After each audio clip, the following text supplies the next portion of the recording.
ಇದು ಶುಗರ್ ಹೆಂಗ್ ಗೊತ್ತಾ, ನಾವು ಏನ್ ತಿಂತೀವಿ ಅನ್ನೋದು ಒಂದು ವಿಚಾರ, ಬಟ್ ತಿಂದ ಮೇಲೆ ಶುಗರ್ ಎಲ್ರದೂ ರೈಸ್ ಆಗ್ತದೆ, ಗೊತ್ತಾಯ್ತಾ. ನಾವು ಊಟ ಆದ ಕೂಡಲೇ ಕೂತ್ಕೊಂಡೆ ಅಂತಂತಂದ್ರೆ ಆ ಶುಗರ್ ರೈಸ್ ಆಗಿರೋದು ಹಂಗೆ ಉಳ್ಕೊಳುತ್ತೆ, ಖರ್ಚಾಗಲ್ಲ, ಅದು ಪ್ರಾಬ್ಲಮ್. ಸೊ ಅದಕ್ಕೆ ಏನ್ ಮಾಡಬೇಕು, ಪ್ರತಿ ಊಟಕ್ಕೂ 20 ನಿಮಿಷ ವಾಕ್ ಮಾಡಿದ್ರೆ ಶುಗರ್ ತುಂಬಾ ರೈಸ್ ಆಗೋದಿಲ್ಲ, ಫ್ಲಾಟ್ ಆಗಿಬಿಡುತ್ತೆ. ಆಮೇಲೆ ಬಾಡಿಲಿ ಅದು ಫ್ಯಾಟ್ ಆಗಿ ಕೂತ್ಕೊಳಲ್ಲ, ಖರ್ಚಾಗಿ ಹೋಗ್ಬಿಡ್ತದಲ್ಲ. ಸೊ ಅದಕ್ಕೆ ಊಟ ಆದ್ಮೇಲೆ ನಾನೇನು ಹೇಳ್ತೀನಿ, ವಾಕಿಂಗ್ ಮಾಡಬೇಕು ಒಂದು 15-20 ನಿಮಿಷ, ಸ್ಲೋ ವಾಕ್, ಸ್ಪೀಡ್ ಮಾಡಬಾರ್ದು, ನಿಧಾನವಾಗಿ ವಾಕ್ ಮಾಡಬೇಕು. ಎರಡನೇದು ಸ್ವಲ್ಪ ವ್ಯಾಯಾಮ ಮಾಡಿರೋ ಅನುಕೂಲ ಆಗ್ತದೆ, ಎಲ್ಲ ಕೈ ಆಡಿಸೋದು ಮಾಡೋದು, ನಿಧಾನಕ್ಕೆ ಸ್ಲೋ ಆಗಿ.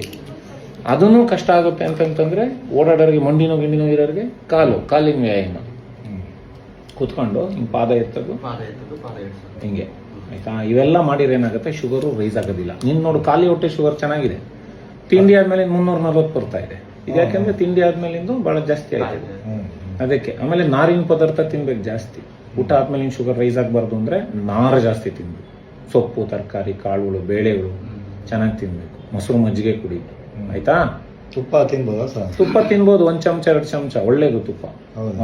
ತುಪ್ಪ ಕೊಲೆಸ್ಟ್ರಾಲ್ ಜಾಸ್ತಿ ಇಲ್ಲ, ಒಳ್ಳೆ ಕೊಲೆಸ್ಟ್ರಾಲ್ ಇರ್ತದೆ. ಮನೆಗೆ ತಿನ್ಬಾರ್ದು.